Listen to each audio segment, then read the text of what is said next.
it's nice to know you have these customers that love you and they want you to stick around. They want to see you in business when this is all done. And I think the second for me is to know that we can grow and change. Sometimes we get in a comfort zone and scared to make changes. And it's nice to know we're still here. Like we came out okay. Things don't always work. I've made decisions and I've done things that don't work, but we just learn and grow from it and we move on. Running a retail business doesn't have to be so hard. Welcome to the Creative Shop Talk podcast, the go-to podcast for creative shop owners, studio owners, and independent retailers. I'm your host, Wendy Batten, retail business coach and mentor. Each week, I'll share simple, proven business strategies, inspiring stories from fellow retailers, and advice from industry experts. Together, we're going to work to find the success you want from your retail business with more profits in your till and a little more joy in your life. Hey there, friends, and welcome to the Creative Shop Talk podcast. I'm your host, Wendy Batten. I'm so happy to have you here today. I am excited to introduce you today to a new series that we're starting, introducing you to more amazing retailers, passion-filled, profit-driven, amazing retailers. Today is the first of our series, and I'm going to introduce you to Hawn from the Lemonade Stand. Lee has been a member inside my retailer's inner circle for forever. It's been a long time. And what I love about Lee and why I asked her to come here and join us is that she is always learning, always improving her skills. She's not afraid to try new things. She is dedicated to making her business work, like many of you. She came into this business from corporate world, first part-time, then full-time. It's very scary, right? Maybe your journey's been like that as well, too. We kind of step into it slowly, and then all of a sudden it's like, bam, we have a brick and mortar, and we have this business, and it's amazing, building this community. She's profits driven, as I teach retailers to be. We have to have profits first, but building those profits with a sense of community, doing what's right for her customers, and having fun. There's a lot to be said for making sure that we're, making decisions for our business that are fun and joyful, and they're good for our community and they're good for us. Through the last crazy time of COVID and all of the things happening, it's been a pleasure to watch retailers like Lee and some of the other retailers I'll be bringing in over the next few weeks to see how they've been pivoting and trying new things. And I know everybody's been doing that, but it's been kind of fun to watch retailers, and we talk about this inside the interview, watch retailers like Lee, not saying yes to everything, right? So we don't have to do all the things. We don't have to jump through hoops or do things. There were things that like Lee started and they just weren't profitable, or maybe they're profitable, but they weren't fun. And the opposite's true. Sometimes things are, fun, but they're not profitable. So it's been so fun and rewarding watching Lee make her profits, build her community, and having fun doing it. So Lee has gone, again, from corporate world, the whole corporate world, stepping slowly into becoming a shopkeeper, and then is now full-time running her shop full-time. It's profitable. It's beautiful. She has just done an amazing job at finding her own style and staying true to what keeps her rememberable. I know, I share that quite a bit. We have to be rememberable. We have to have our own unique thing. And of course, always looking at our bottom line. So I want to introduce you to Lee, and I hope that you find inspiration from some of the things that she's doing, some of the things that she's tried that didn't work, some things she's tried that have been amazing, like her holiday event. That is an example of how Lee is building fun into her community and reaping the profits on the other end of that as well, too, right? She's created a fantastic holiday event that they did last year. It's just getting bigger and better. And, in the middle of closing and closure and all of the things. And she shares a little bit about that during our interview as well. So with the holidays coming, it's a good time to remind you that, our holiday boot camp is what we focus on inside the inner circle, the retailer's inner circle. Jump on the wait list, my friend. You are going to want to join us. Even if you just come in and join us for the month of August is when we do, we start in July, we move into August. We start at the end of July, move into August for our holiday boot camp. For creating events like this, like Lee's doing, like other retailers are doing inside the inner circle, planning all these things now is so much fun to look forward to. Maybe when you're down a little bit right now, or if it's a little bit slower or whatever's happening in your world, this is a wonderful time as we're going through the summer to make sure that we have all of our events and promotions in place for the holidays. So I urge you to jump on the wait list for the Retailers Inner Circle. That in the inside the inner circle, we're going to do the boot camp. We have a great community in there. We of course have tons of other master classes and trainings in a wonderful community with retailers like Lee inside there supporting one another. But it's a great time if you're going to jump in. We will be opening the doors a little bit, I think, just for a few days, maybe in August, to let some people come in and do the boot camp. So I hope to see you there.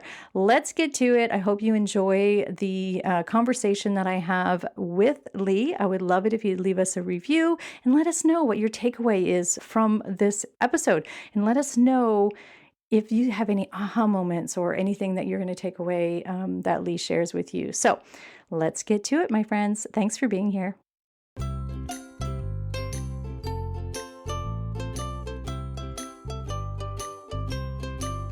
Hey there, friends. I'm so excited to introduce to you one of the most coolest retailers I know, a friend and Inner Circle member. Lee Hawn from the Lemonade Stand is joining us today. Hi, Lee. Hi, Wendy. I'm so happy to have you here. Thank you for taking time out. As we're recording this, Lee has just opened back up from a crazy third, fourth, fifth, I don't even know, wave of closure and shutdown. And so I super appreciate, because I know this is a really busy time for you. It has been such a crazy year, hasn't it? Oh, a crazy, what is it? It's been almost a year and a half now, right? Yeah, it's been nuts. And I've lost count of how many times we've been closed. Yeah, it's been a really hard year. So thank you for being here. I appreciate it. And I also that's part of the reason I wanted to bring you on. I think it's very inspiring how you have tried new things. I know, like everybody else, we've all tried new things and pivoted and all this stuff, right? But you've done it with such grace and style, and you've added new revenue streams, and you've done a lot of different things. So that's, I really think it's inspiring, and one of the reasons I asked you to join us here. But can you just share, before we get going, can you just share a little bit about your business journey and tell us about your business and how you got where you are and where are you? So my journey began back in 2014 when I was flipping through a home decor magazine and saw this stunning dresser, and it was painted in milk paint. So I wanted to get the same look, began researching where I could find milk paint, found a local retailer, and walked into the store, and I was just like it was gorgeous. It was right up my alley. So I started taking courses, started painting furniture, selling my own furniture. And that kind of evolved into making my own farmhouse signs. I would attend, local markets. I started teaching workshops at other retail locations as well. And all this while I'm doing HR. So HR was my full-time gig. So I was doing that full-time and really wanted to get out of HR because I had lost my passion for it, changed tremendously over the 20 years that I was doing it, and was trying to build a model to make it a full-time business. So my husband and I decided that we would renovate the whole basement. So we took out a loan to renovate the whole basement with the intention of teaching workshops in my basement, using it to make signs. And we finished it, and I started that journey, and I had one workshop in my basement, and I was like, this is not my thing. Like, there's dogs, there's smell from cooking, there's parking, there was a whole bunch of issues that came with it. So I didn't like it. So we started after spending all that money on the basement. Yeah, I didn't know any of that. I didn't realize any of that. Well, now you have a finished basement, but I haven't heard that part of your job. That's great. Yeah. Yeah. So it's a family basement now with ping pong tables and a couch and TV. But so we started looking for a brick-and-mortar location, which brings us really to 2018 when we found our current location in Uxbridge, Ontario. And it was a big step. By this point, I'm doing HR part-time, and I couldn't give that up. I was scared to give it up because it was at least some money coming in every month. So we opened up the store. I continued to do HR part-time, probably for about probably 8 months. My good friend Melanie Curley always said to me when I was doing that I couldn't have all these buckets full, that something had to give, and my focus needed to be 100% on the business. So that always stayed in my head. And finally, I took the plunge and gave it up. That's hard.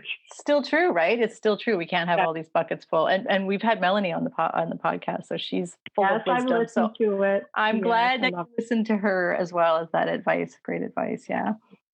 Yeah, so we've just been we've been at our brick and mortar since 2018, and it started off more as a paint furniture workshop front retail, and it has changed the last year, mostly because we can't do workshops. So that was a huge revenue stream for us. So we need to reinvent the wheel. So now the whole store is all retail. Yeah. Right. So how did you, just a quick question, how did you, because your shop is beautiful and it has evolved since you opened. And so you opened in 2018. You didn't have any retail experience. No, other than working in retail. I mean, I worked at Jacob and Club Monaco and all those fun stores. Yeah. But no, I had zero experience. For me, it's a passion. So my store is very vintage farmhouse, and I really just migrate to the things I love. And I mean, I didn't hire anyone to help me decorate it. I just do what I like. I do what speaks to me and what makes me feel good. And that seems to have worked. Yeah, well, it's working beautifully. And so I just want to add, because I know you won't share this, but because your store is stunning and gorgeous.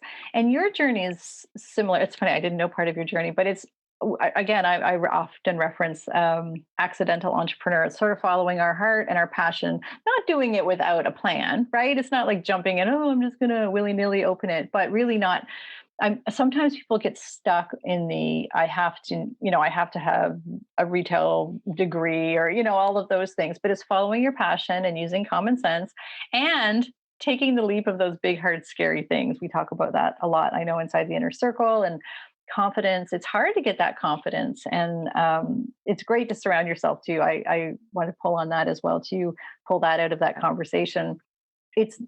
It's not easy to do alone, right? Like you had, Melanie and you almost need somebody else and some other people who are sort of going ahead of you, if you will, because Melanie had started, I think, just a couple years before you, right? Yes. Yeah. I think she was 3 or 4 years before me. And, I do have a small group of I'll call them female entrepreneurs, which we all run simple businesses. And it has been like, we have wine zooms in the whole bit, and it's what has gotten me through the last year and a half, because it's nice to know we're all going through the same thing. It's all a struggle. It's hard for all of us, even when on Instagram, everyone looks like they're doing fabulous. Okay. It's fake news, right? Well, it's a lot of times it's fake news. Well, let's talk about, sometimes I don't think that it's so much fake news as it is showing our best side, right? Like, it's like we don't go on camera without our makeup on. That's, so we don't show our shop unless everything looks good. And I love that you brought that up, because, I saw that, and I think you probably saw that in our inner circle, in our retailers inner circle group as well, through the whole last year and a half, the really hard days, the really down days, the really, how am I going to get through these days, but you still had to put the good face on for our customers, right? We still had to have the stores full, and we had to show up and brainstorm ideas. And again, surrounding yourself with community that get it, right?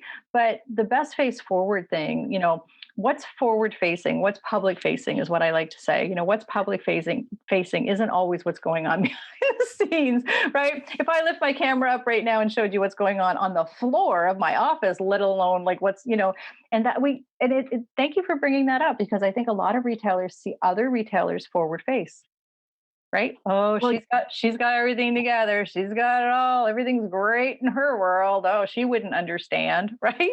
Like, I think and it plays head games with you. So sometimes you just need to take a step back from Instagram, Facebook, whatever it is you're using, and spend a little bit less time looking at everyone else. Stay in your lane, focus on what you're doing, and just keep pushing forward. Because just because someone has a whole table full of bags for pickup that could be 2 weeks worth of beds. Who knows, right?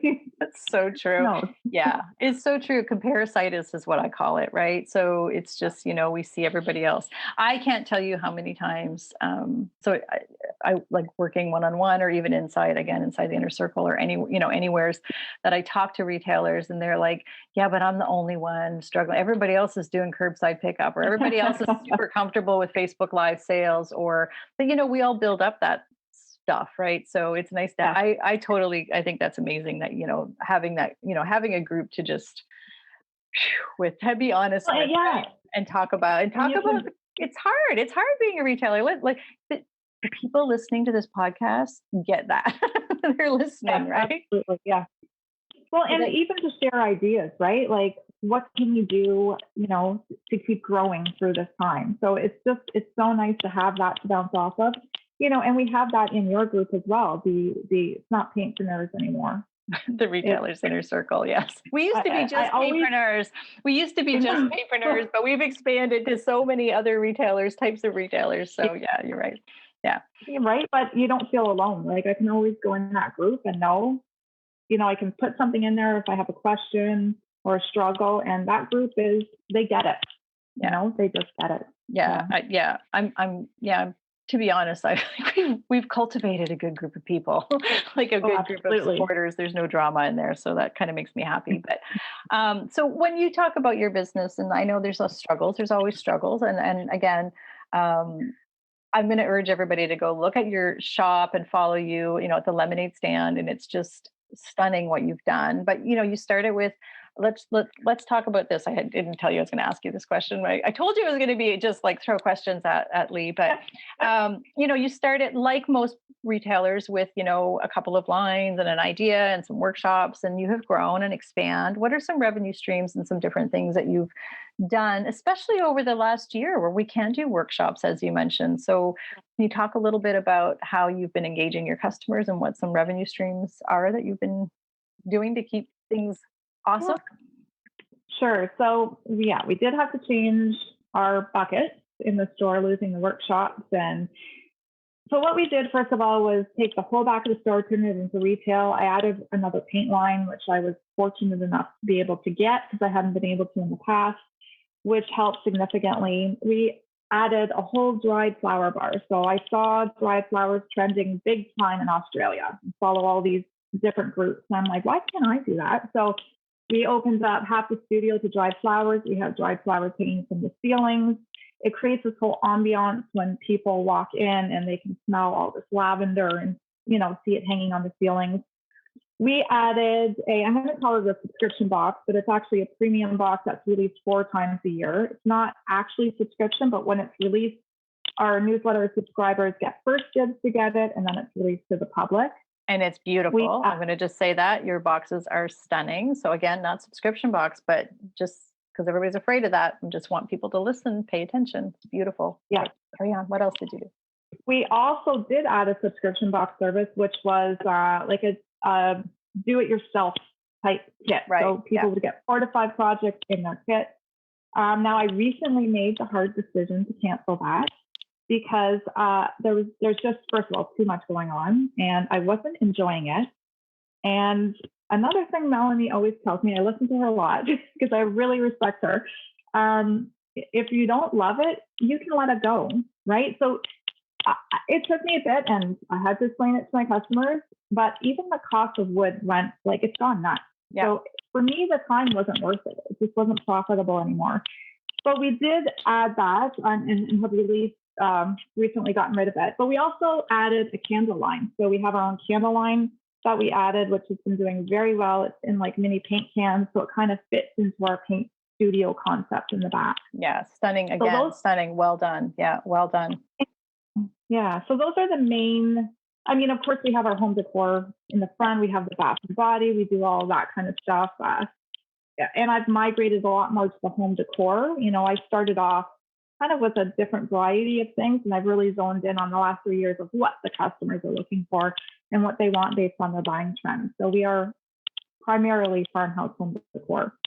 Yeah, you've really niched your market from what I see. Your customers love, and truthfully, I've watched you add that the grasses bar, and again, let's pull that out. Let's talk about that a little bit. You keywords here everybody needs to listen to. First of all, you said you changed your buckets or you had to up your buckets. So in the inner circle, we're always talking about revenue buckets. There's different revenue streams. I had somebody else say, what are you talking about buckets on your podcast? But that's a lingo we use a lot. We talk about different revenue buckets. And, if one bucket's a little bit down, we got to fill it up. We got to top it up. We got to find another bucket to fill, right? So we have to make those profits at the end of the day. I think it's a really brilliant idea for everybody. I think it's really important for us not to be doing buckets that we don't love. Just like you said, first of all, we need to love what we do, or we're going to totally lose passion for it. And yes, my friends, there's lots of things in our business that we do that are not fun, but no one wants to clean the bathrooms, is what I always joke about. So, but filling our core days, how we spend our days serving our customers, if it doesn't light us up, we don't have to do it, right? So I share regularly that I stopped doing custom work because I hated it. That was a bucket that could have made me a lot of money. There was a lot of work there, but I didn't want to do it. So, your subscription boxes they were working, and I'm with you though. There's a lot of work into people thinking, oh, I'll just do that. Right. So I saw what you were doing. There was a lot of work into what you were doing. So let's do something else. What bucket do we fill? Let's get grasses in. Let's, add home decor.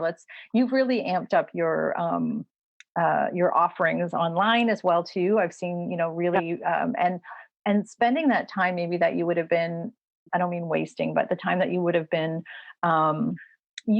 filling those DIY, boxes and the subscription boxes. Now you're doing marketing, and, you can take that CEO hat or that time and do things that are making you money, right? Things that are making you more money and giving you more joy. Maybe that's a really good point too. Yeah, no, absolutely. I mean, we did the same thing with our signs. I mean, we made signs for years. And when I started to really analyze the numbers, we weren't making money. Nope. I was paying my staff to do I'm like, forget it. Like, why don't we just have someone else do them and bring them in? It makes so much sense, right? Yeah. Well, that's a good point. Like, that's the CEO role. That's what we talk about all the time. I mean, I know you and I talk about it, and I talk about it again all the time here on the podcast. You have to put your CEO hat on. We can all start by not winging it. We can all start with passion, and we can all start, like you said, we just do what works and fill those buckets. But when we start looking at numbers and time and ROIs and profit and loss, which is the unsexy part, but the important part of our business, right? And I have watched you start really digging into those, and again, looking at your numbers, and so it's important to make a profit first. Is what we have to make a profit. We have to make a profit first. But we also have to have joy making that profit. So, it's again inspiring watching you find those things that your customers love as well, serving them what they need and really paying attention. On that note, it's funny, something that always stands out for me is during the holidays we had still slow down and whatever. And you've been really creative with your customers love you. You have a great fan base. I mean, I see it on your social, and and I know it because we chat and you share in the inner circle. But you did an event around the holidays, and I've called you out on not called you out on this a couple of times, but I've mentioned this to you before, and I'd love for you to just share. Can you just share a little blip of some of the things that you did? You had people lining up like for blocks around the corner during a slower pandemic-y time. So can you share a few things, and how did you come up with your idea? How do you look at it from the customer point of view first, or what's your process for event planning? So we've actually done the Christmas event every year since we opened. And it's kind of our launch of our Christmas product. So I won't put anything out on the floor that's Christmas related until the first weekend after Remembrance Day. And that is the day that we have our big event. It used to be on a Friday night, but with COVID, I had to change my plans, do it on a Saturday, so there was a lot more time. First and foremost, I love this event. So I will start planning this event all year to make it great. And the main, it's an experience. So I always say our store is an experience store, Yes. and the Yeah. whole Christmas thing is part of the experience. hmm So we decorate it like to the nines. There's snowflakes hanging from the ceilings. We have big Santas inside, carolers, all this stuff, because it's part of the experience. Because we also, COVID, we had to move it outside. So we knew people were going to be lining up because we had a max of 6 people in the store at a time. It's They crazy. all want to shop and spend time looking. So I didn't know if people were going to come or not with COVID. I took a chance and I hoped for the best, and I hoped people would come, and I spent a lot of time marketing it. And I didn't pay for big ads. I had a little bit, not a lot, but I used all my social media streams, and I started promoting things like the free gift bags. And these are not just like Mickey Mouse gift bags. They're really nice gift bags. They're full of a lot of products. So people know, because they've learned this in the past, that when they get that gift bag, it's going to have good stuff in it. So they want to line up, and it's like the first so many. Every year I increase the number a little bit. They want to line up, and then they spend a certain amount, and then they get that. And then they get raffles. And outside we had Santa Claus, Mrs. Claus. We had music going on. We had a lemonade stand, because we're the lemonade stand, and we were serving ciders that we got from another local business that we could help promote as well. So it really is spending the months leading up to the height of it all and creating it like this huge big event on social media.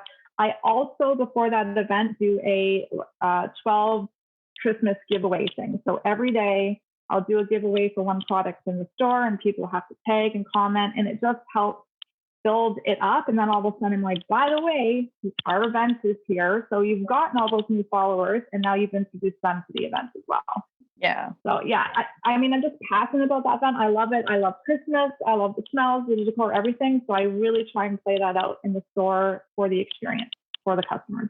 So experience and creating a destination, creating an event, a must-do event. It's something that we talk about a lot, and I really feel like, having the passion for it too is exciting, and being super prepared for it year after year. And then they want to come. You did a great job, phenomenal job. Thank Even you. the day of, I just want to add, on the day of, Lee had somebody, I don't know if it was you or your staff or your husband or whoever was doing the, what's going on, and the Santa Claus, and, showing the lineup. And that was so hypey that I wanted to get in my car and drive like the 20 hours to where you are. And like, it was so hypey in a good way. It was like, look how much fun we're having. And so was that a profitable day for you? Our most profitable day ever. I was blown. Yeah. So you take the effort. So you made the profits, you had the joy, you filled the buckets, right? Like, and your customers were just, and I saw the comments from your customers, and I just wanted to sort of shout that out to give people, planning ahead for the holidays. And I know you start planning that event months in advance. Again, we start talking about holiday prep, now, right? Like, we're talking about it in the summer as we're getting ready for Q4. And I think it's wonderful, because that's really being thoughtful to your customers and making you money, right? and doing what you love, making you money. That's why we're in business, right? So, well done. I wanted to mention that to you as well too. Through all this whole crazy year, do you have any silver linings you want to pull out and tell us about, or what's a silver lining from this year? I know there's been a lot of yucky stuff. What's a silver lining? So I guess for me, there's 2 silver linings that I can think of right now. And the first thing is the support that I received, and a lot of locals received from our customers, has been unreal. Like, everyone came out to shop local and support and offer words of encouragement. Hope you guys can open soon. We can't wait to get back in your store. But then they would support online to help us. So that really, like, it has really come around. In all the time that I've been open, I've noticed it huge since COVID started. So it's nice to know that. It's nice that it's there. It's nice to know you have these customers that love you, and they want you to stick around. They want to see you in business when this is all done. And I think the second for me is to know that we can grow and change. And I'm going to use the word pivot. And I know we all hate that word, but sometimes we get in a comfort zone and we're scared to make changes. And we all had to make changes with COVID. And it's nice to know like we're still here. Like we came out okay. It's okay. Things don't always work. I've made decisions and I've done things that don't work, but we just learn and grow from it and we move on. Right. There's no sense wallowing in it. Just okay. I made that was a bad decision and keep going. I'm quite, that's so well said. I'm quite positive.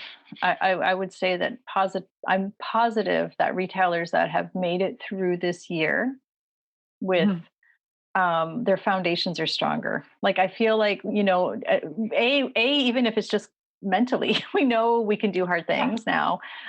Retail, not that it was easy before, but it was easier to coast. It was easier to drift, and it was easier to not look at your numbers and not all, it was okay. It was easier to sort of wing it maybe before. I don't think that the ones that were just winging it through and not really, you either were committed this year to making it work or you weren't, right? And I've seen that over and over again. And retailers like yourself who just, this is going to work. I'm making this work. Let's do it. How can I do it? And now you're stronger and maybe more confidence in ourselves. Not that we weren't confident going into this, but there's just a new level of confidence, like you just said, that we can get through anything. We can try everything, right? So well done, you. I'm Well, really, yeah, yeah, because when COVID first hit, I remember I was in panic mode. I'm like, yeah, what the yeah, heck are we yeah, supposed to do with this? It was like yeah, total panic mode, and yeah, we had to keep moving. Like we yeah, had to keep moving, and we had to hustle to make it work. So yeah. yeah, I think a lot of us have gained more confidence moving through this for sure. Yeah, Mhm. I'm also a believer that our customers, because talk is cheap when it comes to saying I love the local stores, I love my local stores, right? But they showed up. I saw that a lot. You saw that a lot, and I think they might have realized a world just with Amazon and Walmart is probably not something they want. So, I do think that there's been more of an awareness on that side of things, and that's to me a silver lining when I see like how your Yeah. customers have been reacting and to your store and stuff. So as we wrap up, I know I promised you got to get back to work. You got to get the shop open, and it's busy. It's a busy week for you. I know. What's next for the lemonade stand? Do you have anything you want to share? Is there anything coming up? Any fun plans on the horizon? Or are you just like ready to be open again for good? Or I am happy to be open again, and I yeah, hope it's for good. Fingers yeah, yeah, crossed. yeah. Don't get closed again. A couple things. We are going to start wholesaling our candles to other retailers Hey, from the fall. So we are just gearing up for that, training staff. And the other thing I'm going to do, because I've lost my workshop space, and I get asked all the time from my customers, when are we going to do workshops? I am going to be working with another retailer, similar type business as mine, and we are going to have Makers Days, which is something I've done before in the store, but these are going to be on a bigger scale, outside location, where people can have lunch and yep, breakfast and all day just make 4 to 5 projects. So we still have our hands yep. in workshops without, we won't have the masses like we used to, but it's more still of there. We're still, yeah. yeah. Yeah, Maker's So Days are again, amazing. Yeah, that's what yes, I was so hoping you were going to say that. I know we have talked back and forth about some of the things that you were thinking of doing, and Maker's Days were my favorite things. They're a lot of work, but we used to do Maker's Days super successfully, and I know that you'll just run those like crazy. I know that you were talking about doing that before, so I'm super excited that you're going to move ahead with that. I got that idea from you. Thinking back all those years, it was you I got that idea from, and we started it at Melanie's store actually. Yeah, for the first time. yeah. First time I did it was total chaos, just for the record. But truthfully, inside the inner circle, I have an entire like Maker's Day training, so you can see how I can save the. It's funny I say that because oh, what were we thinking? We had 20 women shoved inside my studio, and I remember the pictures. yeah, our not our problem. It was wonderful fun, and customers still talk about it. Like they came back year after year after year. We ended up doing multiple days every year, but the first one we didn't have a cap on the number of seats to sell. I just had never run out of seats before. I just didn't know, right? So the first one we did, we put it up. I put it up on a Friday afternoon, put it online, and like 20 seats sold, like overnight. And I was like, Oh, we have only a small shop. What are we going to do here? Anyway, we just put Yeah. tables together. We had a great day. So, anyway, all things were fun and awesome, and I think that's going to be amazing for you as well too. I think you're going to thrive at that. I know you are. So I'm so excited. I always end up in my podcast asking my guests if there's any piece of advice that you've received or you'd love to share, or a quote, or mantra, or anything that you'd like to share with our audience that is a favorite of yours. Well, I have two. Yep, So go I'm for going it. to We go love through two. Two is them, and I'm good. going to share two. The first one's a quote. It's one of my favorite quotes. It's by Maya Angelou, and it's kind of it's what I think about when I think about a customer and their experience in the store. And it's, people will forget what you said, people will forget what you did, but people will never forget how you made them feel. I love that because it goes right back to our experience in the store. And, I have all these rules with our staff. When someone enters the store, they have to greet them. They have to say hello. Like, there's all these things that are part of the experience. So that's the first one. The second one is a little bit more personal, and I came across, it's a poem actually, it's short, but I came across this when, shortly after my father passed away. It was before I had the store. It was a dark time for me. And I read this poem and I never forgot it. And it goes like this. There will be storms, child, there will be storms. And with each tempest, you will seem to stand alone against cruel winds. But with time, the rage and fury shall subside. And when the sky clears, you will find yourself clinging to someone you would have never known but for storms. Like, oh my gosh, that's so beautiful. I was trying not to cry when I read it. I was like, okay, but now I'm crying. Right? That's beautiful. We go through this crap, stuff happens, COVID, personal stuff. And when you think back, I mean, there are terrible times and there are dark times, but you have to grab the positive out of them, right? And there's always positive in it. Somewhere it's always there. So that one has always stuck with me, just because it was such a dark time for me. And there's people that I met during that time that are my best friends now that I never would have met, but for those storms, right? Wow, that is such a good thing to take away. Thank you so much. That's beautiful. I've never heard that before. I mean, we've all heard, there's light at the storm, and that's a beautiful poem. I'm like trying not to cry right now. So it's like, thanks Lee for making me cry on my podcast. But yeah, that's actually beautiful and so appropriate for so many retailers. So thank you for sharing that. I appreciate that. And I appreciate having you here on the podcast. We are going to have all your contact information, and what is the best way for people to reach you? How do you prefer that people get a hold of you? Go follow Instagrams are biggest.